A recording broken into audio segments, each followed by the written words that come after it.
कालटू पड़ा उठो ना बिल्कुल एमती काल बैशाखी पूर्व हुड़ु हुड़ी तितली केते कौन होता एमती आज जो गत काली 5टा रू 6टा भितर जो 10 मिनिट बेसी नहीं 10 मिनिट भितर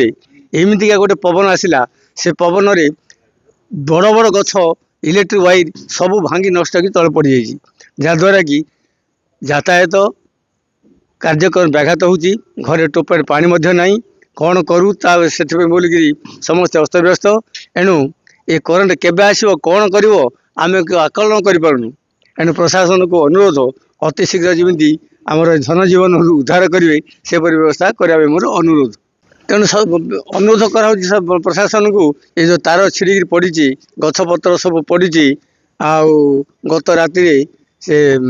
दमकल विभाग आसी किसी गछ काटी आहरी बहुत गछ तले पड़ी रोड जम हो जाइए जहाँफल कि यातायात करने कष्ट हो चलवार तो कष्ट आ बाइक जीव कौन एणु ये बोलिकी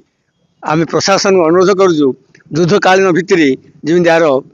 कार्यानुष्ठान करेंगे यहाँ हूँ आम मान साईवासी मो तरफ अनुरोध एमती भाव सी एमती काल बैशाखी एमती रूप आम आकलन पूर्व कर नथिलु जोटा कि विगत गोटे 20 वर्ष भितर मुझे काल बैशाखी प्रभाव देखी नी गछपत्र भांगिया सहित एमती अस्तव्यस्त परिस्थिति करदेची जे आम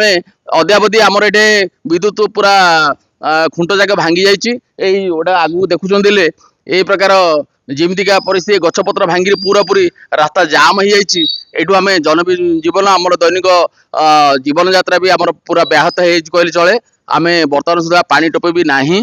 आउ ये करेन्ट केबे आसो आम भी आकलन करूँ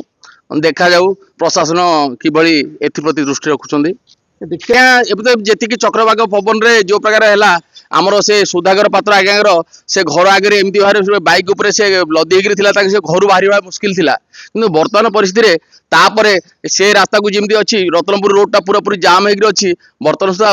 वायर गुड़िक एमती इछिड़ बिछिड़ हो पड़ी आम रात्रि जावाई भय करुँ पानी फाणी पशिकी सरीसृप माने भी आसबार भय अच्छी किंतु अद्यावधि भी आमर विद्युत सरबराह आहरी माने सहायक हो पारिनी आ केबे हम आशा करि पारनु।